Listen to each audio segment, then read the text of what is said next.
Now, I'm just going to read something really delicious from this book, Alvin Boyd Kuhn, and it's called The Tree of Knowledge. Just magnificent, explaining how our descent into matter and the experiences we acquire with this fleshly body, with conditioned consciousness. Because you see, as we descend through those rings of those planets, we get conditions placed upon us. And they are heavy cloaks, heavy garments that the planets bestow on us. And in effect, they are handicaps, really, obstructions that we have to surmount. So, but in our ascent, this is a beautiful little illustration that Alvin Boyd Kuhn makes to help one appreciate what's going on. He says, we can conceive the dramatist as desiring to veil the open sense by a playful ruse. Well, he's talking about this drama, this story of us coming down. He says, much as a rich and indulgent father, head of a great business concern, would offer his son full participation in the enterprise, yet at the start of the son's serious career, he would say to him, you are to be one of us in the management, but lest you try to take hold of your prerogatives before you have mastered all the details of the business, to know the right from the wrong course of procedure, I must send you out into the factory to learn it all from the bottom up. Yeah, sweep some floors, boy. And then when you learn all the, the mechanisms and, all the procedures, then you'll be fit to sit in my seat one day. So this sums up almost incontestably the gist of the logic of the situation. Let the argumentative chips fall away where they may, and it does bring out rational light when all previous exegesis has left the matter shrouded in Stygian darkness.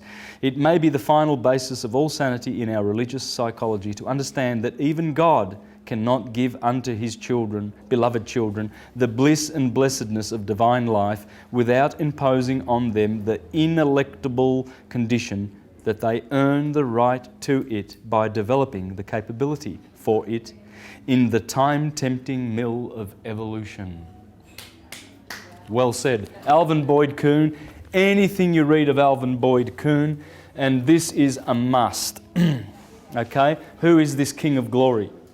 Because he has exposed all of these dramas in here and how Jesus is the Son, S-U-N, of God in the skies. But what it means to us is consciousness. It's also referring to consciousness. It's also referring to our heart chakra. It's also talking about electricity, L. You see, why do you think the light and electricity was called electricity with an EL, L. That's one of the Elohim. Well, because that's where it comes from. Electricity comes from L. So now just a few other little interesting points. He's got such exquisite language that I just have to read some more of his.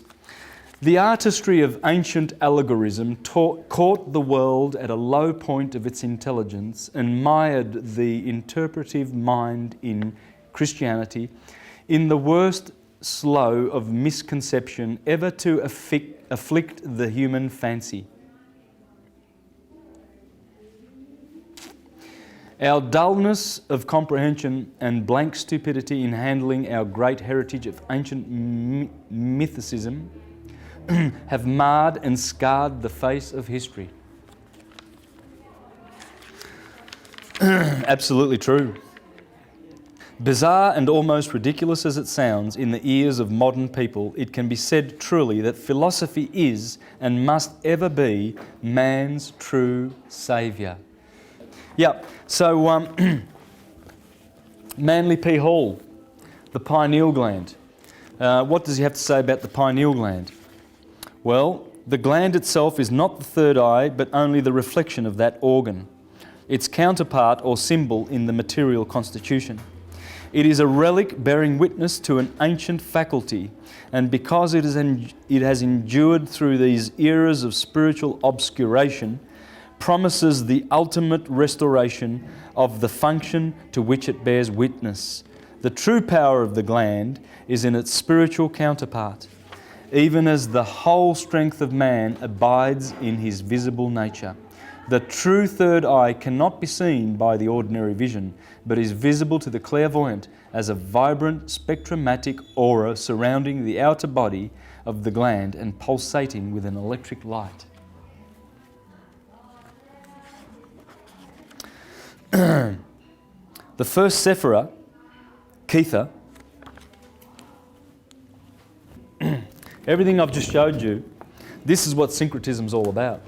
There's the Kabbalah, there's all the tarot cards, there's the 22 paths of the 22 letters of the Hebrew alphabet, all the alphabets. Here are the planets, there's Mercury, there's Mars, here is the zodiac, Aries in the head, the fire, Taurus in the throat, the earth, Gemini air, Cancer water. This is the whole system. Here's the Eastern chakra systems, you see, and how they correspond with the Jewish. So this one here gets 2. There's 2. And this one here, the blue chakra, the throat chakra. And this one, you see, this is supposed to be the pineal gland. And this is supposed to be the two hemispheres of the brain. You see, and in this system there's Kether. And what he's saying here is Kether, the crown, signified the pineal gland. And that the next two Sephiroth, Chokhmah and Binah, one placed on either side of it, were the 2 lobes of the cerebrum. Marsilio Ficino was the guy who translated the Hermetica, and basically the guy who spoke about the Prisca Theologia and reminded the world of the ancient teachings of Hermes. And he spoke a lot about the sun and the planets and how they work. Right? So I'm just going to read a little bit from this book. The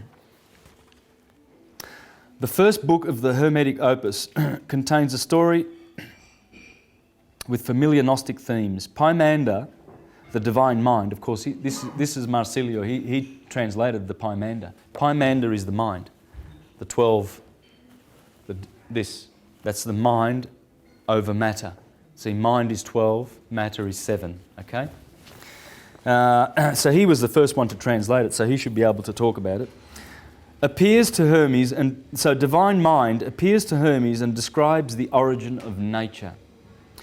God brought forth a demiurge, he relates, a god of fire and breath,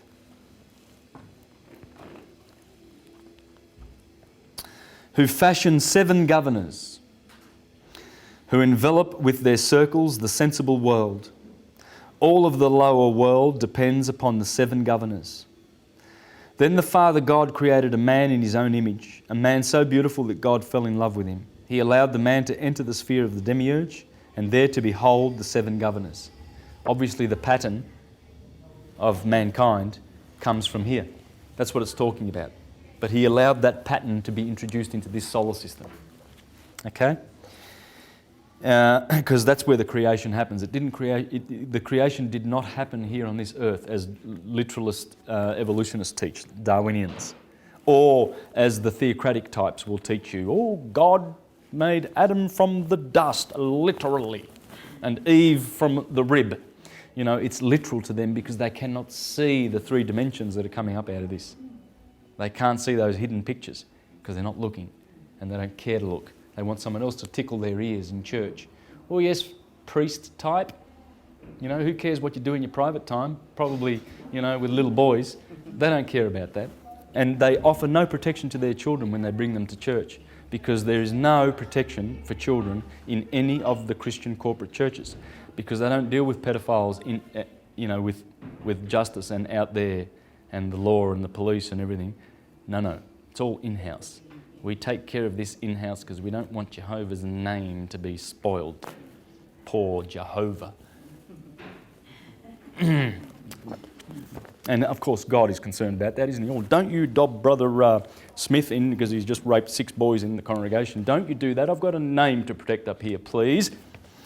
This is how they think, and they love it. I've seen it. I was a Jehovah's Witness for 22 years, and I saw how they treated pedophiles, just like that, just as I have said. It's disgraceful. It's murderous. They are murderers. This is what frees. Then the Father God created a man in his own image, a man so beautiful that God fell in love with him. He allowed the man to enter the sphere of the demiurge. That's Kronos, the demiurge. He's the boss of the demiurge, Saturn. And there to behold the 7 governors. They too fell in love with him and gave him part of their rule. Finally, the man broke through the circles of the governors to know the power of God himself. And that's what we're doing today. We're learning how to break through the circles of the governors to get to God himself, which is who? None other than you. Because there ain't no God out there but you. It's all us. It's all one. One consciousness. And that's what these guys knew. And they were trying to save us from the division of all the 30,000 Christian denominations that have separated us. Methodist on one corner and Presbyterian. And they all say, oh, it's good to have the churches in our community because it brings unity into the community and it brings cohesiveness and all sorts of Christian values. Really? Nah. The opposite. They are very perverse and divisive. And we'll never get any of this. Never. Until the churches are gone and religion and spirituality returns. Gifted with all of this power and knowledge, the man realised to nature below the beautiful form of God, and nature loved him, having seen his beautiful features reflected in the water and his shadow on the earth. The man too saw a form like his own reflected in the water and wished to be united with it, a wish immediately accomplished. Nature and man were united in love, chaos and eros. Love and chaos. Thus, mankind has a double nature, mortal in his body, immortal in the essential man. His mortal nature is under the dominion of the planets, but his immortal nature is not. That's reading from page 56 of The Planets Within of Marsilio Ficino. Now, the Red Sea is your blood. Alvin Boyd Kuhn again. Turns up in all the interesting books, this guy, because he writes them. And these are the books that you shouldn't read if you go to church, because you'll get all confused and the devil will pull you away from church now, he will, and he'll deceive you. And he says here, for if Proclus is right, those infinite points of light are the scintillating brain cells of the mind of God. It is declared that a normal human brain has 4 quadrillion brain cells. We can generously allow God a few quintillions at least. That's what astrology is. It's studying the anatomy of God. God being the physical universe. You see, in this Hermetic system, there are 2 gods. There's the causal God who remains still. And that God there is probably best described by Pseudo-Dionysius when he talks about this wonderful cause. Let me just share a little bit from here. He talks about divine names, okay? Because this guy is a Neoplatonist of the 4th century, and he's not going to put a name on God. You know, the Hindus call it Anama, with the privative A in front of Nama. Nama means name. Anama means no name. You don't name this dude. You don't name it. There's no name. If you can name it, it's not him. It's not it. It's something else, and you're fooled. Okay, so this is what they say. This is why we must not dare to resort to words or conceptions concerning that hidden divinity which transcends being, apart from what the sacred scriptures have divinely revealed. For if we may trust the superlative wisdom and truth of Scripture, the things of God are revealed in each mind in proportion to its capacities. And the divine goodness is such that, out of concern for our salvation, it deals out the immeasurable and infinite in limited measures. Just as the senses can neither grasp nor perceive the things of the mind, just as representation and shape cannot take in the simple and the shapeless, just as corporal form cannot lay hold of the intangible and incorporeal. By the same standard, the truth of truth, beings are surpassed by the infinity beyond being, intelligences by that oneness which is beyond intelligence. Indeed, the inscrutable one is out of the reach of every rational process. I can go on. I mean, the divine names is full. This is the kind of divine enlightenment into which we have been initiated by the hidden tradition of our inspired teachers, a tradition at one with Scripture. So this does not conflict with anything in the Bible. It's just that the people who are interpreting it think that it has got nothing to do with each other because they don't understand it. You see? And he's saying divine mind gave it to us. I mean, I read this in my first presentation on astrology from Firmicus Maternus, saying how divine mind through Mercurius, Hermes Trismegistus, gave us the secrets through careful observation, many, many years of observing the stars and what they do. So he says, as long as religions cling to the lower rungs of the scale of interpretation of their scriptures, there will be endless points of difference between them. If they will lift the sense to the upper third and fourth levels, the apparent outer grounds of difference will dissolve in the unity and harmony of a lofty conceptual enlightenment. Here's another great one, Manly P. Hall, the Occult Anatomy of Man, in which here he explains that the Holy Land is the body. And he exposes all of these from the Scriptures. I'll just give you some examples. The sacred river is the spinal canal, which has its source among the peaks of the mountains. The holy men in their retreats represent the spiritual sight of the human brain, and there are 7 sleepers of the Quran who must remain in the darkness of their caves until the spirit fire vitalizes them. The brain is the upper room referred to in the Gospels, where Jesus met with his disciples. And it is said that the disciples themselves represent the 12 convolutions of the brain. It is these 12 convolutions which later send their messages by means of the nerves into the body below to convert the Gentiles or preach the gospel in the Middle Earth. You see? So Jesus is up here, the king, and the 12 convolutions of the brain. And through the nervous system, he sends his disciples to go preaching to the Gentiles below. And the Gentiles are down here in Sodom and Gomorrah, because that bottom chakra, where sodomy happens, is called Sodom. And the one above is Gomorrah. You see, it's the Holy Land. The Jordan is here, it's in the head. And the Jordan starts from the feet of Aquarius. You see, Aquarius is pouring down, and he starts that river flowing, the Eridanus, and the Eridanus goes all the way to here, to the Pleiades. The 7 sisters. Who are the 7 sisters? They're everywhere. Those 7 just appear everywhere in our culture. Subaru, the Pleiades. It's the pineal gland, right? There it is. And that's the Eridanus. You see, so John the Baptist, January. Janus is John. That's just John.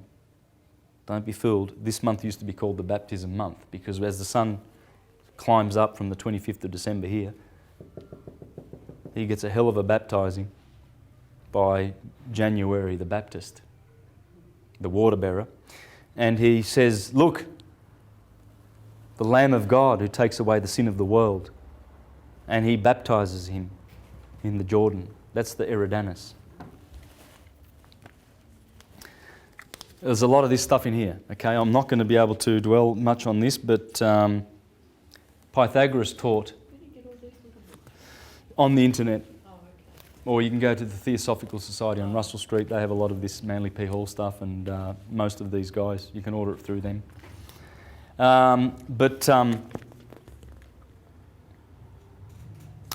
Pythagoras said that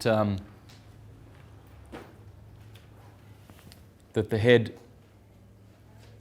head of the human being is where the northern stars are, and that's where Cephas is. See, Cephas, right, is in the constellation of Pisces, over here. Cephas. That's another name for in the Bible for the Apostle Peter, Jupiter.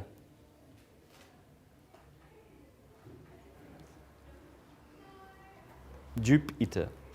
That's Peter. Peter. And this is the head, you see, according to Pythagoras. And also on the throne there is Ursa Major from here, you see. They all, Ursa Major and Ursa Minor, they all are close to the throne of God, which is all the stars that encircle the northern pole in the northern hemisphere. That's it there. Polaris is right at the top. It's an acupuncture point. Polaris is right here. And the whole system, this is the dome. You see when you go to the Vatican, you see this dome. Well, that's what it's telling you. That's Polaris in the centre. And all the rest is, all of those stars, they don't set. That in the northern hemisphere, they don't set. Just like our Southern Cross does not set. We see it annually in the skies. It never sets in Australia. Right? So the northern star, that describes a circle, which is 30 degrees from the Polaris, or 30 degrees from the centre. Everything that is 30 degrees from that, that's Mount Meru, Shambhala. That's Mount Zion. That's where Cephas rules. Cephas has his foot on Polaris. He stands there like that for 3,000 years, man, and he rules this particular age that we're in, of Pisces.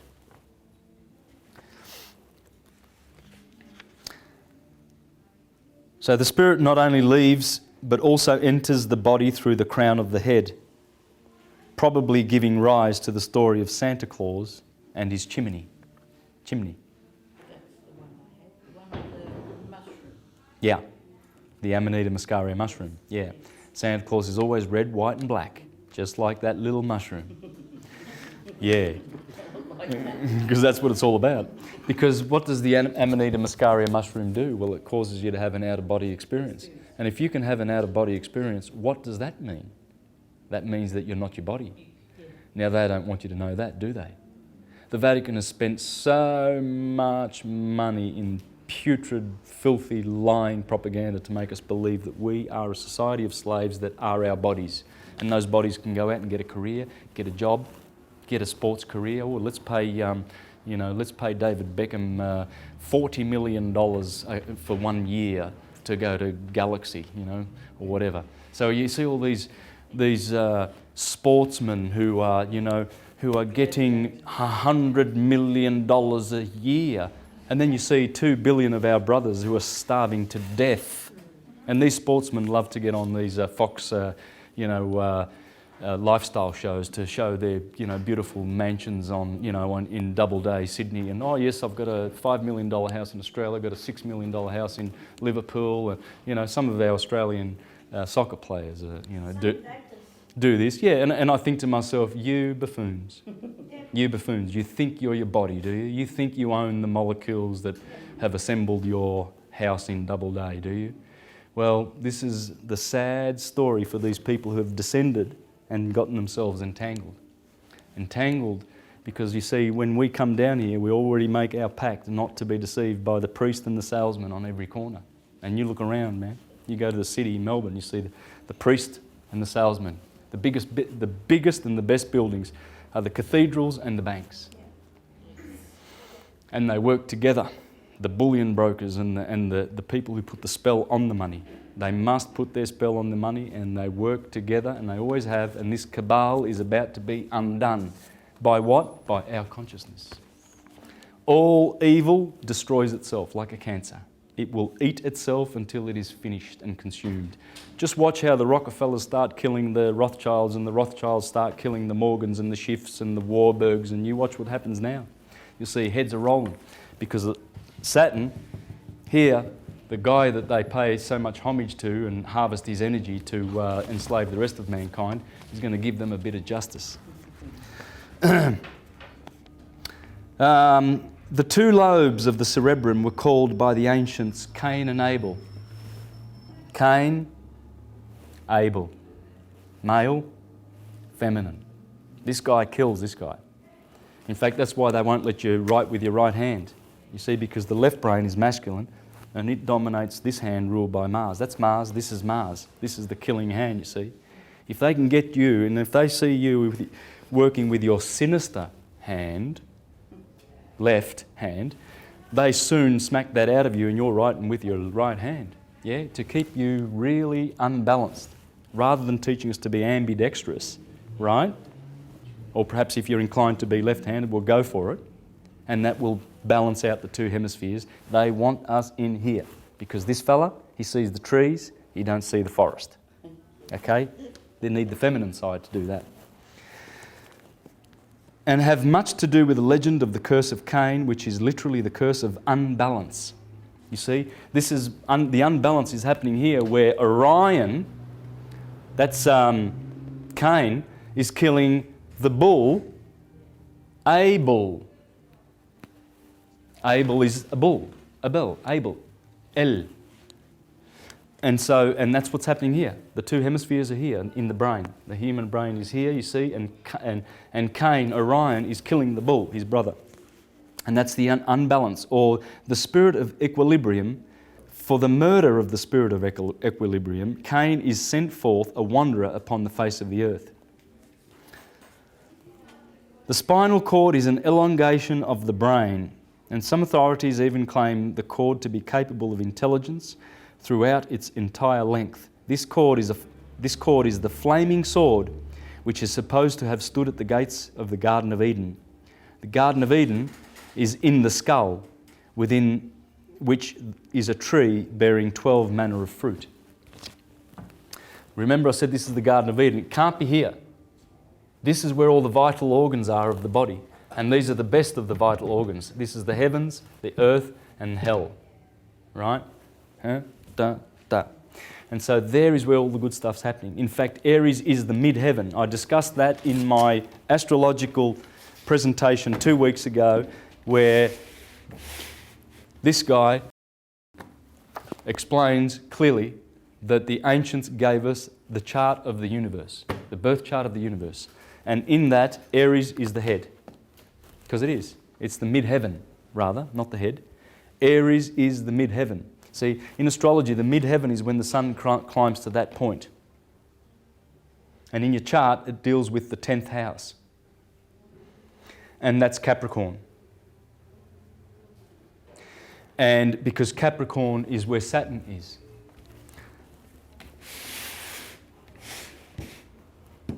Saturn. So the 10th house, you see, although the houses go down from the ascendant, they go down this way. That'll be the first, second, third, when you're doing your astrology. To understand the meaning of the house and what it stands for, you have to go this way. So if Aries is the first house, which is to do with your life and you, Taurus is the second house, which has to do with material abundance and wealth because of Venus, etc. This one has to do with short trips and brothers. This has to do with family. Yeah, this has to do with pleasure. This has to do with illnesses, the house of death, etc. When you get to this guy, that's your mid-heaven. Because when the sun, remember Hercules climbing up to the pillars of Gemini, and he finally gets up there and he slams down those pillars because he's conquered the holy mountain. Well, that's where you get your honours, and it happens in Capricorn, where Saturn is. Because Saturn's the old man who does 30-year orbit. No one does a 30-year orbit. Jupiter's 12, Mars is 2, trumps them all. So he stands, he's old man Kronos, you know, and he stands there and he's waiting for the honours. That's why I always look at your 10th house in astrology and see what planet is there and what goods are there for you to see, how you will be honoured spiritually, not necessarily by the world. You don't need to worry about that. You don't have to get an Academy Award or anything like that, because you need to sell your soul to get to that level. Most people, trust me, 99% of the actors have sold their souls to get to the top there. And one clear evidence of that is they're totally silent about the fact that they've been manipulated and handled by CIA controllers ever since they entered and sold their souls to Hollywood. They won't tell you that. But there's a few guys getting out there. There's a guy called Randy Quaid, the brother of Dennis Quaid, who revealed a couple of months ago about the Star Whacker Club that exists in Hollywood. There's a certain bank or certain banks that go around whacking guys like Heath Ledger, Michael Jackson to get at their estates, you see. And this bank went on record, well, at least Randy Quaid said, you can see this on the internet, on YouTube, he said, there's a bank that told me that said, we prefer dead actors, they don't get in the way. What do you think happened to Marilyn Monroe and Elvis Presley and Rudolph Valentino and James Dean, etc.? People. These guys, there's some smart lawyers that have placed themselves in Hollywood, and they are there to bring you to fame and glory and then kill you and take your money. That's what they did to Michael Jackson. It was a whack job. Simple as that. There's plenty of proof. But the reason I'm going into that, down that tangent, is the fact that this is the knowledge that will bring us back to sanity. And this is the one that they are scared of the most. This is the great heresy that has been persecuted for thousands of years, because this is empowerment. This is unity consciousness. This teaches you how to think. Whereas Rome has taught us what to think, because she likes to divide and conquer. And let who shall be deceived, let him be deceived. We're here to administer the affairs of God, because that's what they do. The Vatican administers all of the affairs of God in our courts.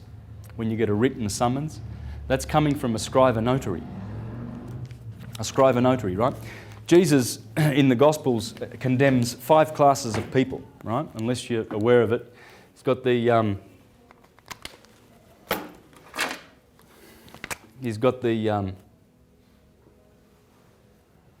Sadducees. I'm spelling this wrong, I know that. Please don't pay. The Pharisees, the scribes, lawyers, and tax collectors. That's it. And who are they? Are they still around? Oh yeah, you better believe it. These guys, scribes,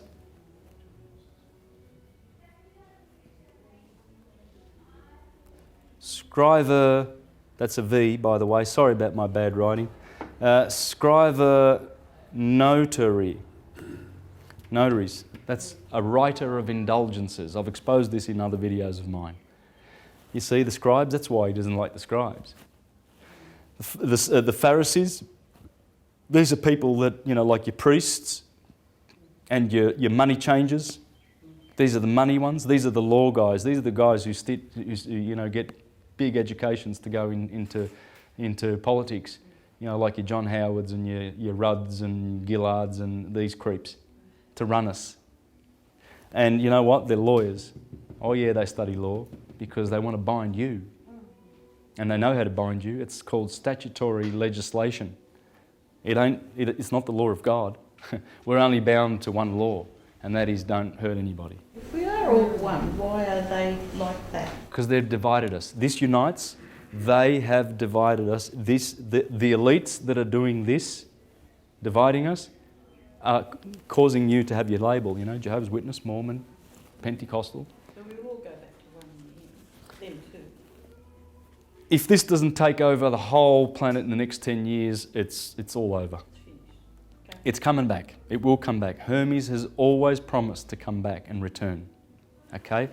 One only needs to read the Lament of Hermes, right, from the Hermetica, where Hermes predicted, and so did Hesiod, by the way. Actually, I'll read these. That's why I brought these along, because I don't know. I've done all my notes and I'm happy. Now I'm just sort of leaving this time to sort of deal with loose things that I brought along, okay? So, because it all pertains to the holy science, as above, so below. When you know above, where all the planets are and what they're doing, you know below. And you know what's going to be happening for you. This is what, in Works and Days by Hesiod, he said, notwithstanding this, he was talking about the Iron Age, for now truly is a race of iron. He just explained the Golden Age, the Silver Age, the Bronze Age, the Hero Age, and the Iron Age. And he says this, and the gods shall lay for sore trouble upon them, but notwithstanding, even these shall have some good mingled with their evils. And Zeus will destroy this race of mortal men also, when they come to have grey hair on their temples at their birth. The father will not agree with his children, nor the children with their father, nor guest with the host, nor comrade with comrade, nor will brother be dear to brother as aforetime. Men will dishonour their parents, and they will grow quickly old, and will carp at them, chiding them with bitter words. Hard-hearted they, for not knowing the fear of the gods. They will not repay their aged parents the cost of their nurture. For might shall be their right, and one man shall sack another's city. There will be no favour for the man who keeps his oath, or for the evildoer and the violent dealing. Strength will be right, and reverence will cease to be, and the wicked will hurt the worthy man, speaking false words against him, and will swear an oath upon them. Envy, foul mouth, delighting in evil, and scowling face will go along with wretched men, one and all. So there's no hope for the Iron Age. Hesiod said that. In the Bible, 1 Timothy chapter 3, it says, for in the last days there shall be men lovers of violence and greedy and slanderous and etc., etc. Hermes did that. Now, of course, this is the original. This is the original. And in the Lament of Hermes, he says, no one, I see times to come, no one will pursue philosophy with single-mindedness and purity of heart. Those with a grudging and ungenerous temperament will try to prevent men discovering the priceless gift of immortality. Philosophy will become confused, making it hard to comprehend. It will be corrupted by spurious speculation. This is long. This is a long prophecy. But Hermes foresaw because he knew the cycle. He knew that the golden age that Saturn bequeathed to Jupiter, and then Mars and then Venus and all these planets have taken over. And respectively, we've been in Jupiter for 2,000 years. Jupiter's now giving back the reins to Saturn. Before that was Mars. There was a lot of wars going on in that time. And then Taurus, there was a lot of, bull worship and Mithra and slaying of bulls, and the Hindus with their, reverence for the bull, etc. The Egyptians for Hathor. It comes from the age. You see, you always honour the sign that the sun is in.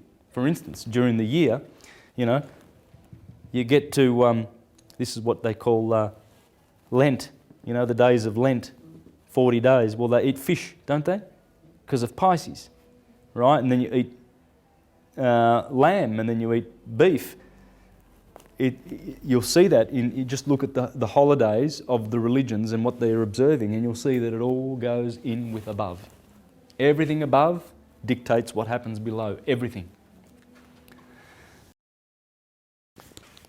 Egypt is an image of the heavens, and the whole cosmos dwells there.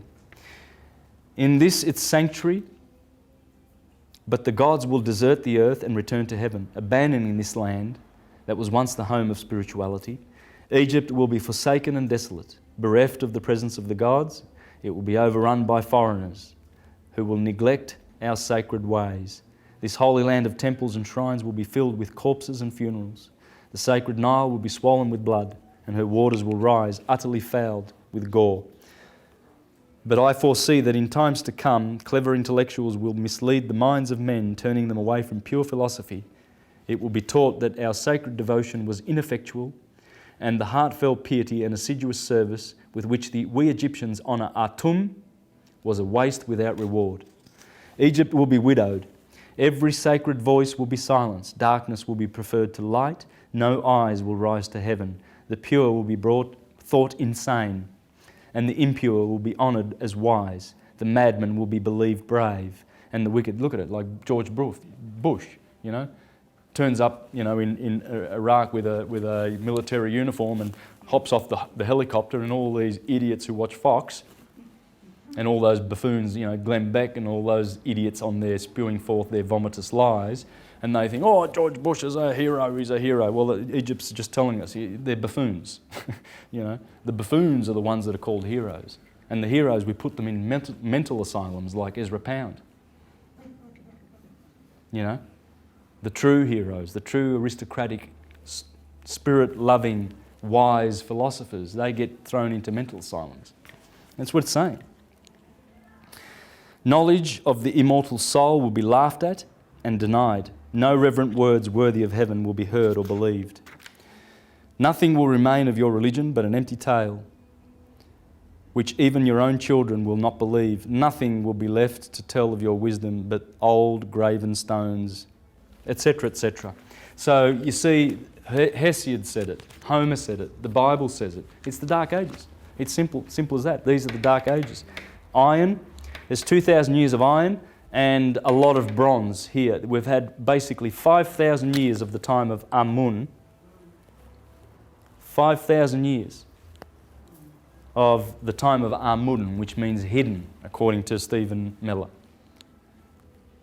You see? And according to Stephen Miller, he says that Akhenaten, who was around about here, tried to bring back the age of Aten, which was here. This was the age of Aten over here, going back here. Aten, and this is Amun. 5,000 years of darkness, according to the Egyptians, the indigenous wisdom keepers.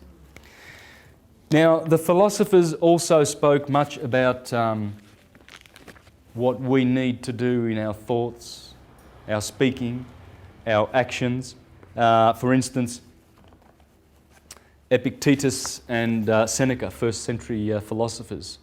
Marcus Aurelius based a lot of his wisdom on Epictetus's writing. And by the way, these are the two philosophers that most people suspect in history that Christian principles were based on, these guys. Seneca was Nero's philosopher and Epictetus was a contemporary. And there are scholars out there who swear black and blue that these are the two guys, because when you read, you read Epictetus or Seneca and you will find principles that leave this book for dead. Absolutely exquisite Roman and Grecian philosophy. It's exquisite because it comes from a higher school, comes from a higher consciousness. They remembered the ancients. And if you think they weren't that smart, well, you need to go for a walk down to Egypt and see all the beautiful optical machinery, the machinery with which they put grooves in those granite rocks and polish those rocks. And you can see clearly there's abundant evidence, especially in Carmen Butler's DVD, The Pyramid Code, that they used high-tech machines, optical precision, laser precision machinery, stuff that we don't even know about yet. We still have not discovered. It is impossible to make a pyramid like they did. It's absolutely impossible. You can see it. Anyone with a half a brain can work that out. It's impossible. Who did it? Well, the higher consciousness, the higher ages did it, and these guys remembered it. Anything you read, I don't know where to start, but this one of Seneca is on anger, mercy, and revenge, and how he explains, not in a hard and allegorical and confused manner that the Bible does, but in a clear manner, how we can overcome anger and how we can, improve our spirituality. I'd love to share something, but I think I'll press forward because what I want to discuss is the diet of the vegetarian philosopher. Okay, and this is important because remember the word animal. It has to do with See, the eating of flesh, according to the philosopher, has to do with the shedding of blood. And that's soul, animal. Whereas plants, there's no bloodshed. Plato in the Republic urged that the upper classes should abstain from eating meat. Not only a vegetarian diet was the healthiest option, but growing plants also requires less land than producing animal food. Porphyry, in his book,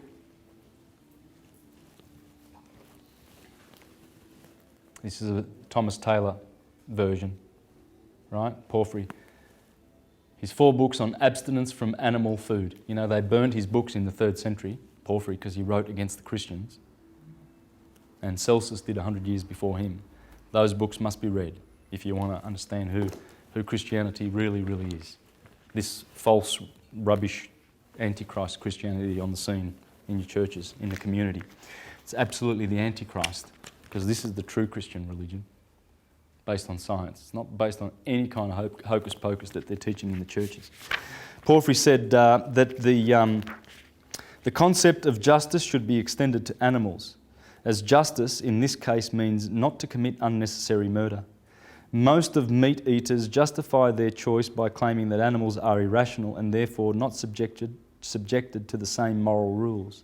But Porphyry refutes this argument by saying that this is not a reasonable thinking, as there are humans who lack rationality and yet they are protected by moral rules against murdering solely for being humans. Thus, Porphyry says that it is not completely accurate to believe that animals are irrational, as they have memory, sensations, fellow feeling and prudence. The fact that they cannot communicate properly their reasoning does not mean that they shouldn't be treated with justice. If a person comes from another country and speaks a different language, this person shouldn't be punished because others cannot understand what he or she says. Marsilio Ficino, the guy who we just spoke about, the Renaissance master, said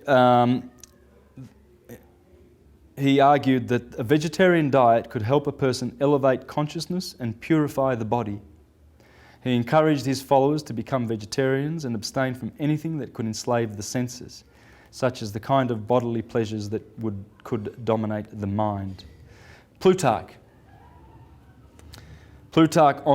in his tractate on the eating of flesh, he argued that people are not naturally carnivorous, but gluttony makes them cruel, as the desire to please the senses with the taste of flesh becomes more important than the life of other living creatures.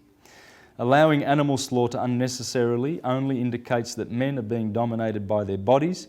In accordance with the Platonic philosophy, Neoplatonists defend that the mind should govern men's principles. As the use of intellect, it is one of the things that differentiate humans from animals. And when the bodily instincts take over, men are usually corrupted. So the only reason why people do not want to give up eating animals is because eating flesh pleases the senses. A true philosopher must be above the senses and must not allow the instincts to overshadow the principles. Leonardo da Vinci, in letters exchanged with friends, usually mentioned piety for animals. He was a vegetarian, of course. And it is said that he bought birds at the market only to set them free. As a good Neoplatonist, Da Vinci assumed that killing animals just to satisfy one's desires for flesh was absurd. It attests to the incapability of having control over the senses. Plato called this kind of behaviour tyranny of the senses. With the intellect, when the intellect learns that something is morally wrong, but the physical body ignores this principle in the name of its satisfaction. Plutarch says, "We can claim no great right over land animals which are nourished with the same food, inspire the same air, wash in, drink the same water that we do ourselves, and when they are slaughtered, they make us ashamed of our work by their terrible cries. And then again, by living amongst us, they arrive at some degrees of familiarity and intimacy with us." He goes on to say, Plutarch, in his essay on flesh eating, "If they could now assume consciousness and speak, they might exclaim, 'O blessed and God-loved men who live at this day, what a happy age in this world's history has fallen to your lot, who plant and reap an inheritance of all good things which grow for you in ungrudging abundance. What rich harvest do you not gather in? What wealth from the plants, from the plains?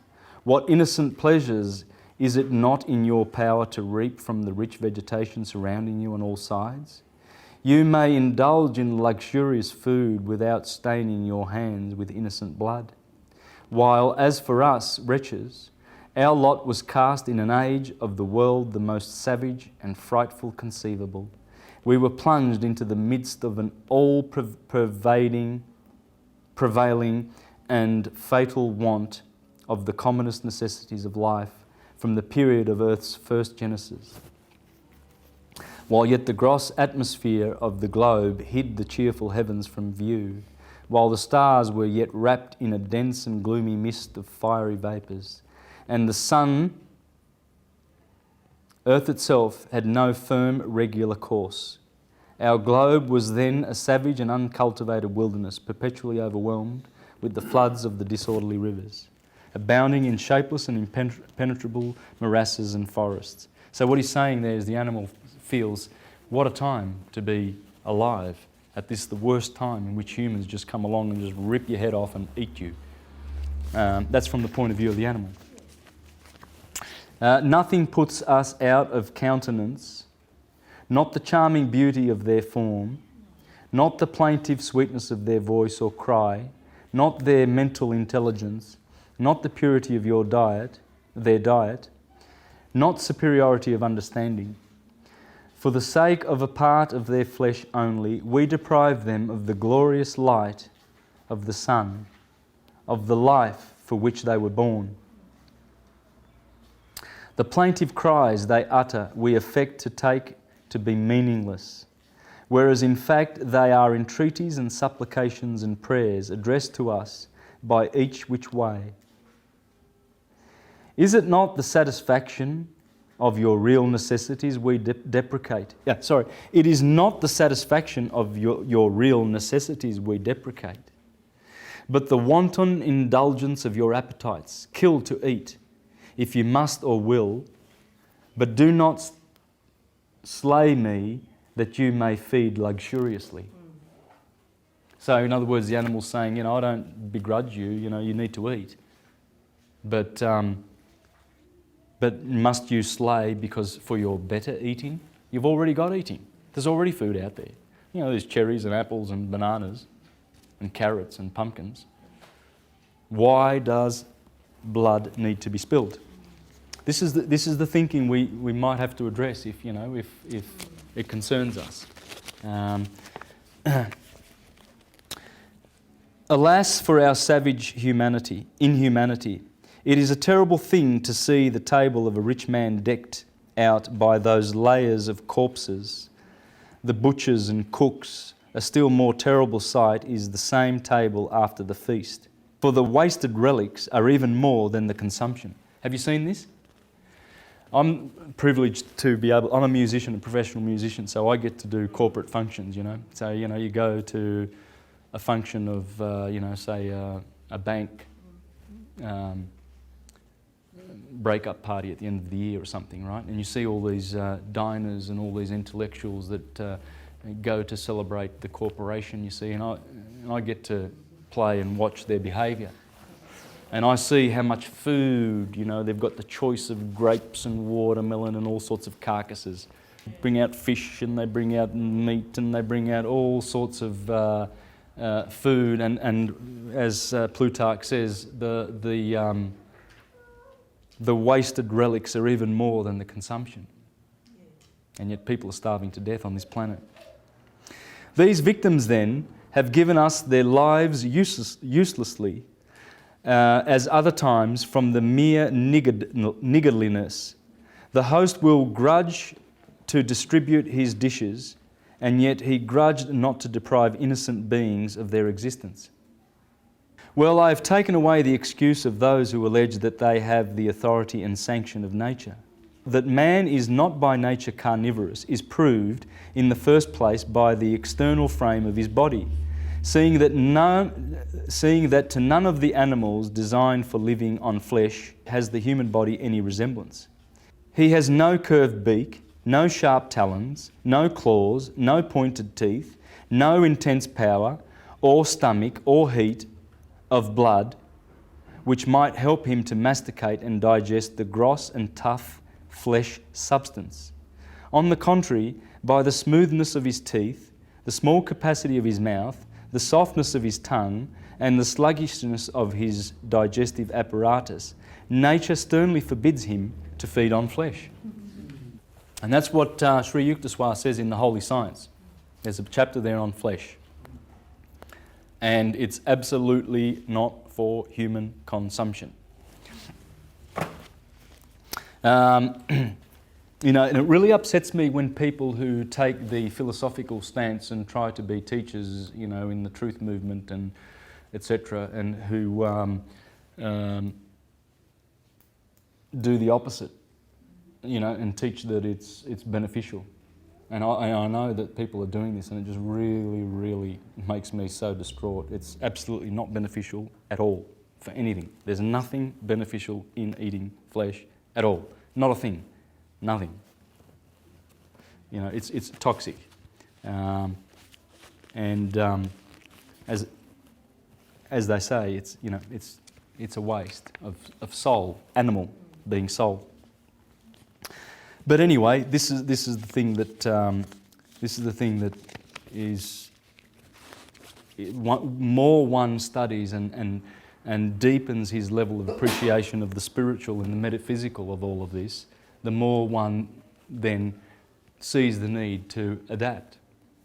You see, there are many things that we can do. Now this establishment, Magpie House, is dealing with yoga, right? So George is teaching yoga, and this is a physical and spiritual thing to practice. It has both benefits. You see, physically the yoga is just a magic for the body, but it's also a spiritual thing. You see, and this is why a lot of churchgoers will say, "Oh, yoga, oh, that's from the devil," right?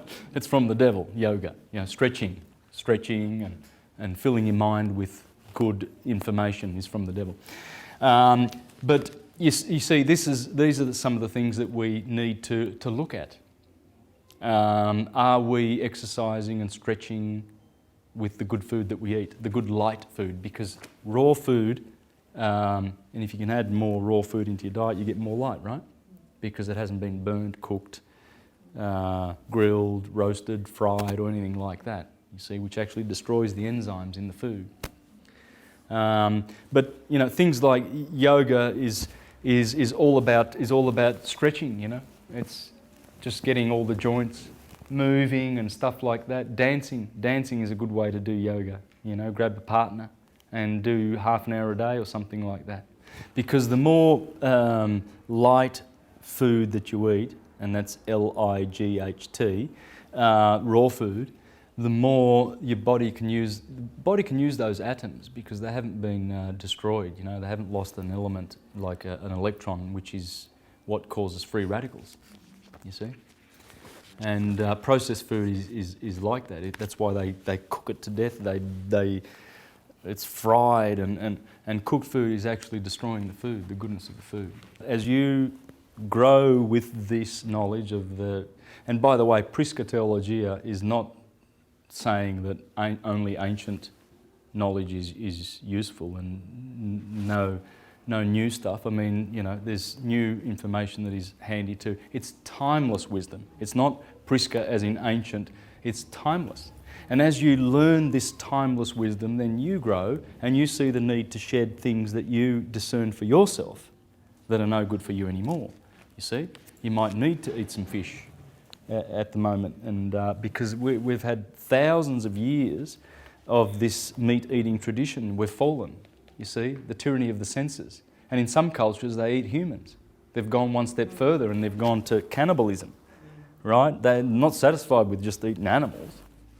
But we fell to that condition. It was not like that in the past. In the past, we did not do this. And I've got proof of that. You know, you've got Ovid in the Metamorphosis 2,000 years ago saying that, please, he's saying to fellow humans, because he was Pythagorean, and they were all, man, every philosopher was a vegetarian, right? So, the great philosophers, that is, all of them. And he says there that, you know, even Empedocles, the Sicilian philosopher, he was around the time of Pythagoras. 100 odd years ago, vegetarians were called Pythagoreans. Yeah, Pythagoreans, yeah.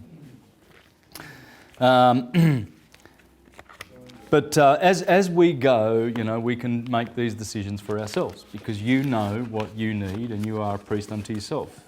Simple as that. So no one's giving anybody any hard and fast rules, and no one's standing up trying to be the best example. I'm not, certainly not. You know, so don't. I try to tell people just that I'm not there to give real, deep, and specific advice of any way to live. I know yoga's good. I do it.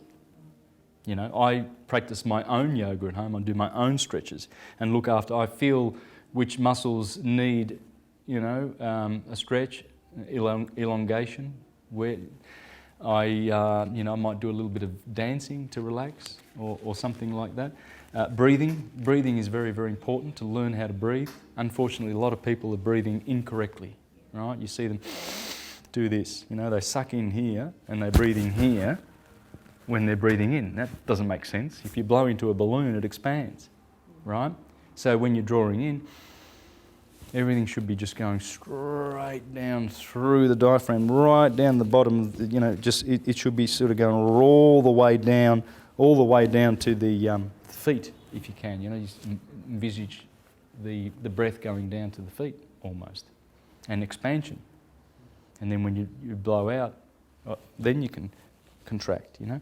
But I can see people's breathing from you know, a long way away. I can see whether they're breathing correctly or not. That needs to be corrected first, because once you can get, and there is a philosophical school that suggests that you've been given a certain number of breaths. Yeah, you've been dished out a certain number of breaths, and once they expire, you expire. That's what they say. So they teach, and I think it's in the East where they say, so breathe slowly, because you're going to live long. Yeah. And you'll find most of these geniuses and most of these great inventors. Francis Crick, for instance, discovered DNA on LSD. Okay? This is why the likes of Aldous Huxley and Timothy Leary, you know, advanced the idea that, you know, we need to try some good, mind-expanding, natural plants that have DMT in there. DMT is what the pineal gland produces, you see, dimethyltryptamine, and it causes you to have visions. This is the visionary eye. That's what they call the drugs. Yeah, well, the war on drugs is basically, you know, it's a confused war, because why would they be attacking plants that are just growing like psilocybin mushroom and plants that have DMT, when they should be going after the, you know, George Bush, when he declares a war on drugs, he should be going after, you know, your barbiturates and your what other sort of drugs that are bad, you know, not lumping them in with entheogens, psychedelics and hallucinogens, you know. And that's what they're doing. They're doing that because they are the ones who make the drugs. They are the drug traffickers. And they've been exposed many times, so I'm not just making this up. You know, George Bush has got a big drug-pushing cartel going. And that's why he has his war on drugs, so he can get funding from taxpayer money for it, so that they've got, you know, big police force, and they're all already taking care of the drug trafficking, and they can use that to disguise their war on drugs to get people who are taking cannabis, for instance, which is a mind-expanding drug. And this is what they do. They're all very, very clever. And just a little bit more, we've got Porphyry now. He says, it does not follow, if we have more intelligence than other animals, that on this account they are to be deprived of intelligence, as neither must it be said that partridges do not fly because hawks fly higher. Someone, therefore, may admit that the soul is copassive with the body, and that the former suffers something from the latter. It must be demonstrated, therefore, that there is a rational power in animals, and that they are not deprived of prudence.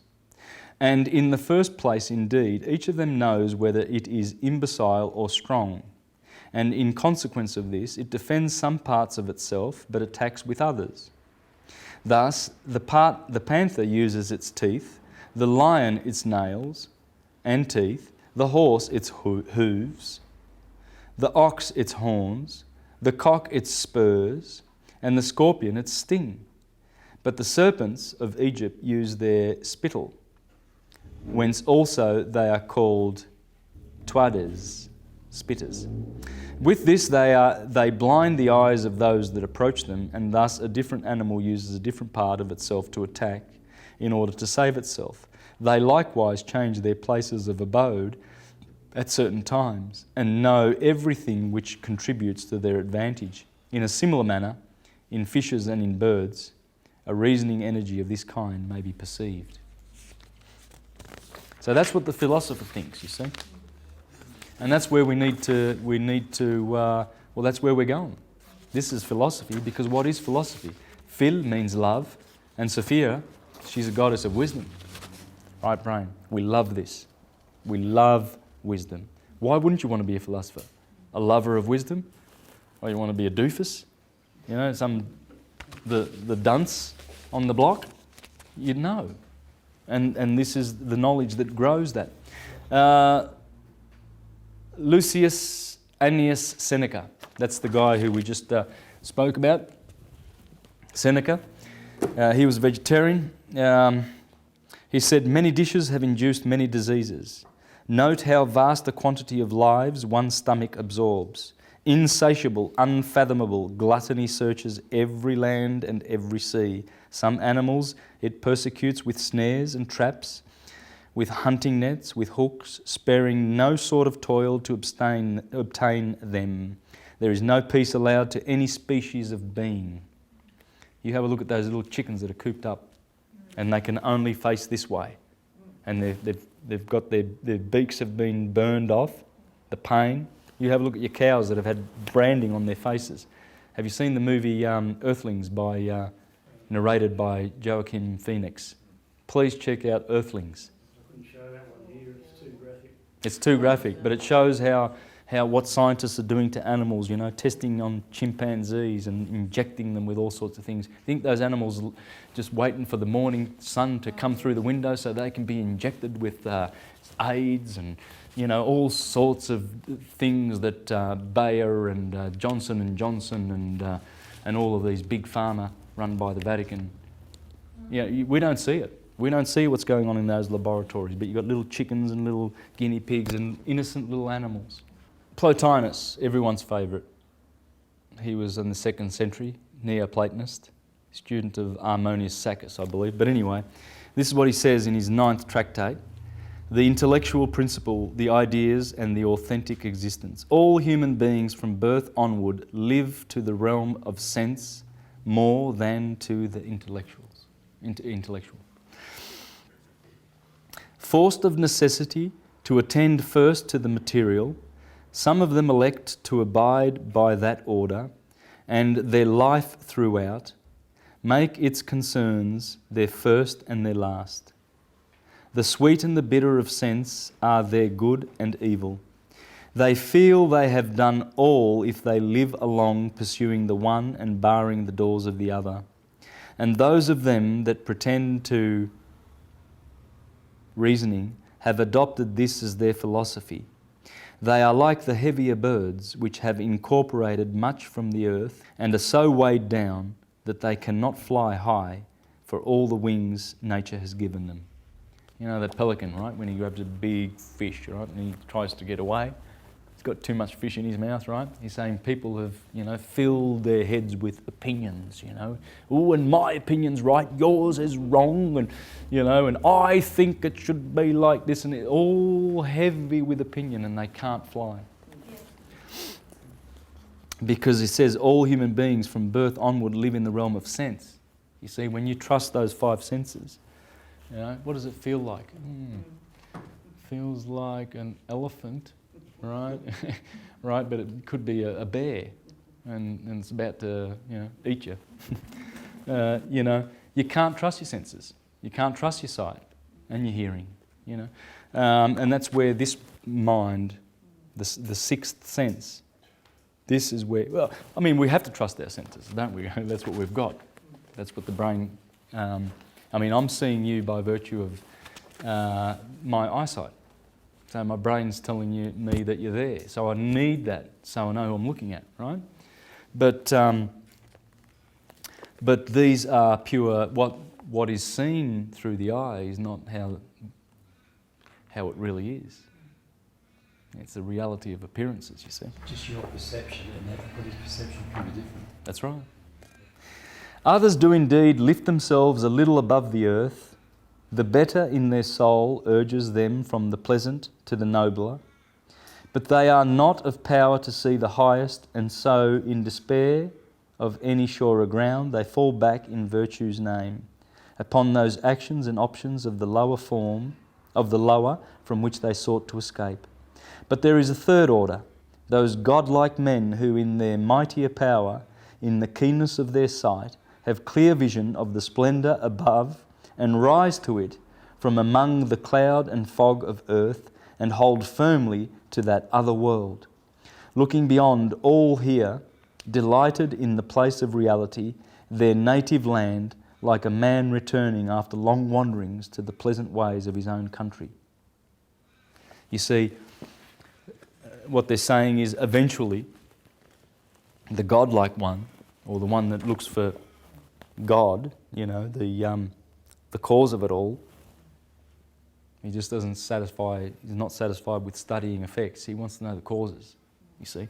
Then he returns back to that land after he does mighty searches. He searches for the truth. And what is the other place, and how is it accessible? It is to be reached by those who, born with the nature of the lover, are also authentically philosophic by inherent temper, in pain of love towards beauty, but not held by material loveliness. You see that pelican? That loveliness of that fish, but it can't fly, so it gets killed. Taking refuge from that in things whose beauty is of the soul, such things as virtue, knowledge, institutions, law and custom, and thence, rising still a step, each to the source of this loveliness of the soul, thence to whatever be above, that again, until the utmost is reached. It's just exquisite. Plotinus is... here is the Nag Hammadi Gospels, okay? Now, they are hermetic. They talk about Jesus, but not as a historical person, because that's how Jesus should be spoken about. Jesus is not a historical person. In the scriptures, he is defined as the Logos. Remember? The Logos. That's where speech... See, this is the Father, the thinker, and then the Logos speaks forth, and then the Holy Spirit gets sent in Gemini to go and work. You see? So it's the Logos, it's the wisdom. It's just divine wisdom of Hermes. Everything that Jesus has ever said in any gospel can be taken directly from the mouth of Hermes. That can be proven, and it is. But there's a gospel called The Discourse on the 8th and the 9th, and that's what I'm encouraging you to read. The 8th and the 9th. That's talking about the 8 rings of the octave that we live in. So they were talking about that science in the Nag Hammadi documents. Okay? So I urge you to have a read of some of those if you're interested in knowing who Jesus really is, so we can put all this back into perspective, because Rome has told us that it's a historical person, and we will only have salvation by that historical person. I've proven with all my videos, not just this one, all my presentations, that is wrong. Jesus is, in fact, the spiritual essence of who we are. Oh, look, there would have been someone historically that would have taken that name, just like there would be a historical Jesus, if you like, because the mystery school that was around in the Middle East that was churning out Jesuses was operating until Titus came along and destroyed it. Remember Titus's arch? He commemorated the destruction of the Jerusalem, and they've got the Jewish menorah. Remember that? The Arch of Titus in Rome. Well, he commemorated that, the destruction, because what they did was they destroyed one of the Mediterranean's schools where you could go and be initiated. And in the initiation, you had to go through ordeals, you see. So they were actually putting people on crosses. They were doing it. They used to do this in Egypt. You know, this is why Freemasons, have got all their strange rituals. It's all based on this. This is Freemasonry. And they have to, go through the ordeals just like the son goes through the ordeals, betrayal, and then, blindfolded, and then killed, and then he's got to climb up and run away from his enemies, Satan is always there, and then he's got to conquer, and then, there's the sign of exaltation of the sun, and here is the sign where, etc., etc., right? That's what we do in our ordeals. Now, in the Middle East, that's what they were doing.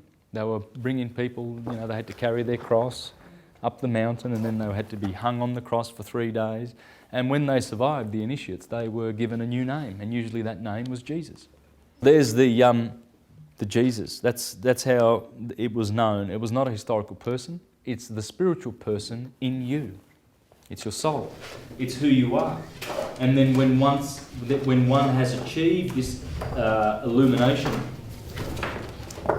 one then is able to have the crown chakra pierced, and he is an illuminated chief, an Illuminati. There it is. There it is. And that is, the vision that St. John had in Revelation. The moon, Mercury, Venus, the sun, Mars, Jupiter, and Saturn. All described in the first chapter of Revelation, where it says, I beheld the Lord, and his face shone like the sun. Well, that's the sun. And he had a sword that issued from his mouth. Well, that's Mars. Mars is the martial one. He's ready to fight at the drop of a hat. And he had white hair, because he was the ancient one. Well, that's Saturn, old man Kronos. He's got white hair. It's all grey. He doesn't got any, nice dyed hair. The belt around the paps. I mean, what's Jesus doing with some nice little boobies? Well, and what's he doing with a belt around there, like a bra? So it's a bra, basically. Well, it's Venus. So he's describing in the first chapter of Revelation, and what happens is these are the 7 vowels of the creation, the 7 planets. These are the Elohim. That's the Elohim. He was actually describing the Elohim, the solar system, our big brother as above. Whatever it does, we do. We've got the sun in here. Marsilio Ficino has had a lot to say about the sun. I want to share something with you here. The sign in which the sun is exalted, that is Aries. In this way, becomes the head of the signs, signifying the head in every living thing. Also, the sign in which the sun is domiciled, that is Leo. It is the heart of the signs, and so rules the heart in any living thing. I'm stressing that because that's what I'm talking about this in all of my presentations, you see. And the reason being is because that's how the system works. Aries is always the head. And the words for Aries have always meant that. In Jewish, Rosh means the head. In Greek, Krios means the head. In Latin, Primus means the head. That's where the primavera starts, the first season, the spring. Prima, that's Primus, right? Right ascension begins here. There's a lot of reasons. For when the sun enters Leo, it extinguishes in many regions the epidemic of the python's poison. Moreover, the yearly fortune of the whole world will always depend on the sun, on the entry of the sun into Aries. And hence, from this, the nature of any spring may properly be judged, just as the quality of summer is judged from the ingress of the sun into Cancer, or that of autumn from its entrance into Libra, and from the coming into Capricorn the quality of winter is discovered. These things are gleaned from the figures of the heavens present at that time. Since time depends on motion, the sun distinguishes the 4 seasons of the year through the 4 cardinal signs. Similarly, when the sun returns by the exact degree and minute to its place in the nativity of any person, his share of fortune is unfolded through the whole year. It happens in this way because the movement of the sun is the first and chief of the planets, is very simple, as Aristotle says. Neither falling away from the middle of the zodiac, as the others do, nor retrograding. You see, all the other planets retrograde. And what's retrograde? Well, you know, if you're watching the planets, you see Saturn is doing this, then all of a sudden you see him go like this. And then he goes back forward and he goes direct. So he's transiting a sign, and then all of a sudden he goes back a few degrees. And you go, what the hell? And you're watching this, you know. Wow. I was watching that last year with Saturn in Virgo, right? It goes all the way to Speaker, then it goes back the other way in Libra here. Virgo and Libra. Saturn's been here for the last couple of years, right? So it retrograded. It went back to Virgo, and then it goes back, now it's in Libra, right? Well, it's still physically in Virgo, but anyway, won't go into that because it needs a lot of explaining. But in our vortex solar system, you see the planets are all doing this, and of course, that's why every orbit is elliptical, because they're all occurring in cones. Every orbit. There's not an orbit out there that is not elliptical, and because it's doing this, you see, it's conical. So what happens is, when, let's say this will be Earth, here's the Sun, there's Mercury, Venus and the Earth. Say we're about here and Saturn is coming around, and say Mars is coming around here, right? Because we are travelling fast along this way, we are heading in that direction, and Mars is going around this curve, he will seem to be going backwards. You see? They don't retrograde physically. They don't sort of stop, you know, and then go back and then, well, that was good, interesting little retrograde, that was, very kinky. They don't do that. But that's how it works, because we're all following the sun in its cone, and the sun is the leader. And all the planets follow. It's Snow White and the 7 dwarfs. It's Little Red Riding Hood. It's Hercules. Samson pulls down the gates of Gaza. It's Troy. It's Helen of Troy. Helen of Troy is the moon. And where's my? There it is. Now this guy, Thomas Taylor, he was interpreting all the philosophers, right? And he's the best one. But he's talking about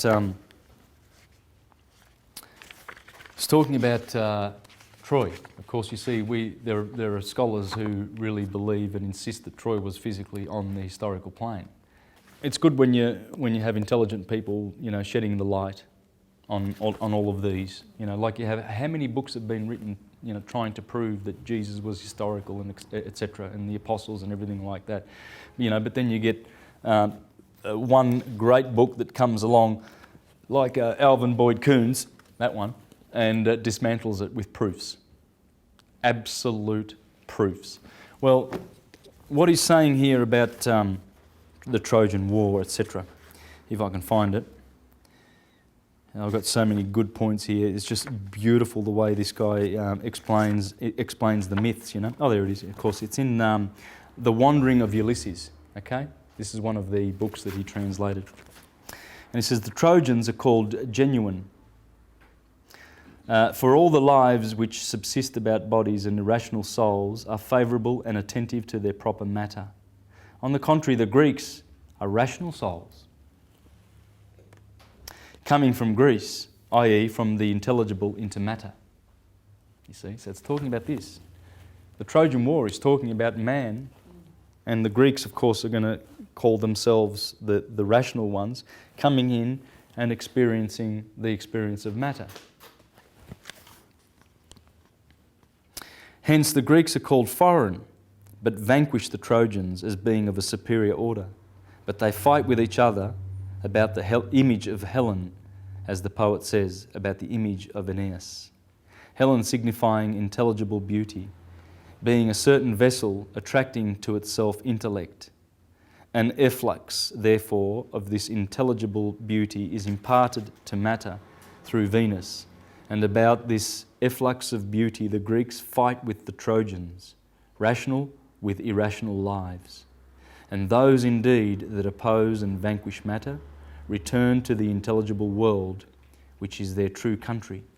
You see, so when Ulysses spends 10 years returning to his true country, that's 10,000 years of incarnation it's talking about. That's talking about us. 10 is just, it's not 10 years literally, it's a symbolic number. According to the, as therefore the prophet in the 10th book of the Republic, and those indeed that oppose and vanquish matter return to the intelligible world which is their true country, but those who do not, as in the case with the multitude, are bound to matter. As therefore the prophet in the 10th book of the Republic, previously to the descent of souls, announces to them how they may return to their pristine felicity according to periods of 1,000 and 10,000 years. Thus also Calchas predicts to the Greeks their return in 10 years, the number 10 being the symbol of a perfect period. And as in the lives of souls, some are elevated through philosophy, others through the amatory art, and others through the royal and warlike disciplines. So with respect to the Greeks, some act with rectitude through prudence, but others through war or love, and their return is different according to their different pursuits. And that's how they all return back to Greece. Now, the best of the Jewish wisdom that you can get will come from the Sefer Yetzirah and the Zohar. Okay, these books perfectly explain all of this science. Okay, and in the Zohar, it's interesting to note in one of the books in the chapters in the Zohar, it talks about how to look at the Torah. And in here it explains that we must not look at the Bible, the Torah, as a literal document. Because the Jews gave us these silly stories. On a literal plane, they're silly, but they're wise stories. You know, they're hiding a great kernel of truth. You know, like a silly story like Humpty Dumpty sat on the wall, Humpty Dumpty had a great fall. All the king's horses and all the king's men couldn't put Humpty together again. Well, the origin of this is very simple, to people who are thinking. They don't need to, do too much thinking. That would be a happy egg, wouldn't it? The full moon, and in the ovaries that would be the egg. Right? So the moon, she climbs up. New moon, she climbs. There's quarter moon, quarter sun. And she keeps waxing. And finally she gets into her kingdom. She's full and glowing. That's Mary Magdalene. That's Helen of Troy. This is Troy. This is Troy. Right? And when Humpty Dumpty falls off the wall, there's no king that can put it back together again. Because that corresponds to the menstruation cycle. That egg's a goner. Right? So you see, all of the characters are there. There's not one that is not there. And this is what they're saying in the Zohar. Woe to the human being who says that the Torah presents mere stories and ordinary words. If so, we could compose a Torah right now with ordinary words and better than all of them. In other words, he's saying there's more to it than just ordinary little stories that you can mock. You know, when you hear about Samson killing his 1,000 with an ox, and Jonah, being swallowed by a whale for 3 days, etc. You know, please don't laugh at us. Even Origen in the 2nd century, the Alexandrian Gnostic Christian, said, you know, they're just stories. They are stories that hide a deeper truth. Josephus said it. Philo Judaeus, Philo, the great 1st century scholar, he said that everything in the Bible, in fact he wrote works called Allegory, explaining the allegories in the Bible. The Apostle Paul in Galatians chapter 4 talks about the allegory of Sarah and Haggai, because Sarah would be the moon, and the moon is the mother of spiritual Israel, right? She would be Isis. But the earth, Hagar, she is the mother of the slaves, because the earthbound people are slaves, whereas spiritual ones that go to Sarah, you see. And where do you find Sarah? Well, she's on top of the mountain. That's the spiritual, our spiritual mother, you see. And when Moses climbs Mount Sinai, that's the mountain of sin, the mountain of the moon. Another word for moon is sin, and Sinai comes from that word. You see, it says, fools of the world look only at the garment, the story of the Torah. They know nothing more.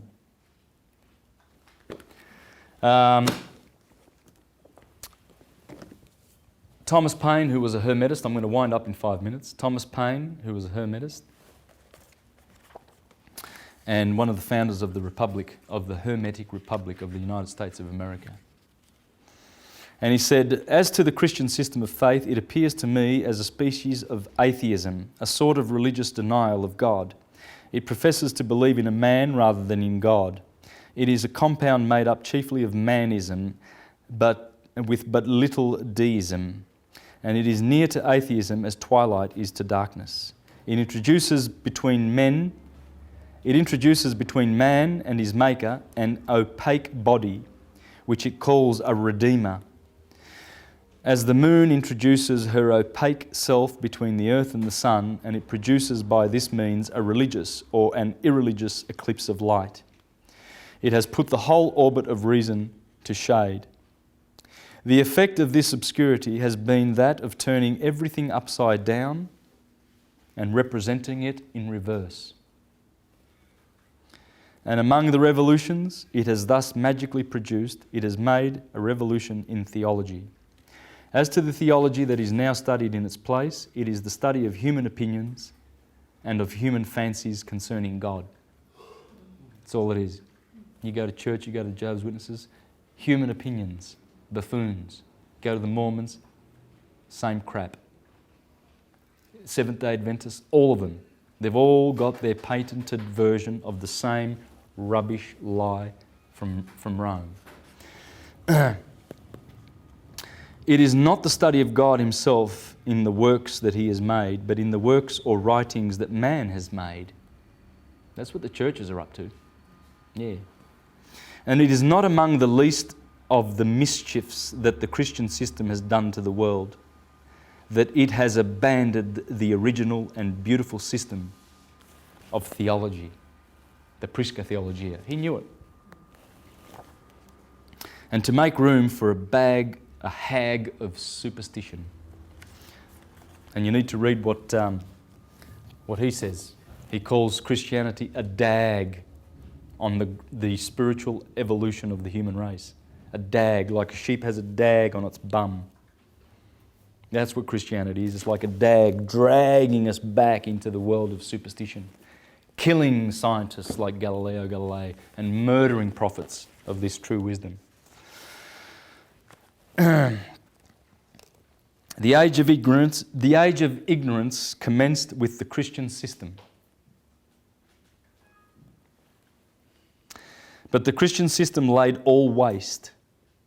And if we take our stand about the beginning of the 16th century, we look back through that long chasm to the time of the ancients, as over a vast sandy desert, in which not a shrub appears to intercept the vision to the fertile hills beyond.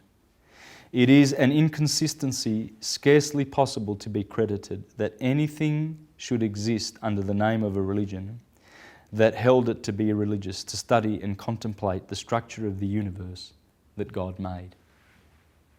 So he's saying that Christianity has been opposed to the study of the universe, how God made it. It's been opposed. That's the enemy, Thomas Paine. That's what caused Teddy Roosevelt to call him a filthy little atheist 100 years later. Because, of course Teddy was, a corporate buffoon who wouldn't know what an atheist is. He wouldn't know what Thomas Paine was anyway. He's just happy to vomit out his rubbish, like all of the rest who came subsequent to the period of 1871 when they founded the Corporation of the United States, which is not the Hermetic Republic, Constitutional Republic of the United States of America. You see, everywhere where Hermes goes, he brings liberation. He did so to the Waldenses and the Lollards and the Huguenots and the Socinians and the Collegiants and the Anabaptists, etc. How many organisations, the Bogomils, the Cathars, the Albigenses, the Jews in Spain that were persecuted through the Inquisition. That was 1,000 years ago. And then the Renaissance came and they squashed that with the Reformation and the Counter-Reformation. And then the Republic came and set itself up. And this is all Hermetic. But then the Vatican saw what was happening over in the new lands and it sent its banksters over to trick people. Andrew Jackson, the 7th President of the United States, says, "I killed the banks." Thomas Jefferson said, democracy is mob rule. We heard what Thomas Paine says. Thomas Paine also says that the Christian religion is a parody on the sun. I've got all those quotes. I've done them in other presentations. So these Hermetists tried to save the New World, but the Vatican came a-calling. After the death of Abraham Lincoln, they set up in Washington, D.C., a corporation called the United States, headed by the Vatican. That's why you have the two fasci in the Congress in America. The fasci belong to Rome. Rome tells you where it's ruling and who it's ruling and sodomizing. It makes fools and slaves out of the world. So this information is the information that frees, and I hope that you've enjoyed the presentation and urge you all to continue studying this stuff. Grab a book, a notepad, and do this. Do the zodiac, this wheel. This is the wheel that we were blessed with. That's why this is the most known symbol in the universe. This is our science, and no one shall take it away from us. It's coming back, and it will absolutely free mankind in the very, very near future. And it will destroy the fictions of false religion. Absolutely obliterate them. It was prophesied. Hesiod prophesied it. Hermes prophesied it. They all said it. All the prophecies know that when this age comes and Saturn returns in Aquarius, big time truth. He's a truth dealer. Oh yeah, that's why he's got the scythe. He gives you life in truth and he takes it away. Everything is just with Saturn. So enjoy the Prisca Theologia and please continue to be prosperous in this information and spread it abroad, and we can help our brothers. And with that, I'd like to close and encourage anyone out there who's able to understand what I'm trying to achieve with all of this, and in particular with the 48 constellations, that I want to actually get anyone who knows how to do graphics and has equipment and time and is able to help. I would really like to reach out to anyone out there that can help me to put together a video that will have all of the stories, all of the legends, all of the Bibles and Gospels and mythologies, all of them interpretable by one short journey through the zodiac and the sun going through the zodiac from Aries, and we'll be able to see all the Bible characters and all the mythological characters in there. This is what I'd like to achieve. So if anyone out there is able to donate time and resources and any sort of skills to help me put that together, please contact me at universaltruthschool.com. Thank you.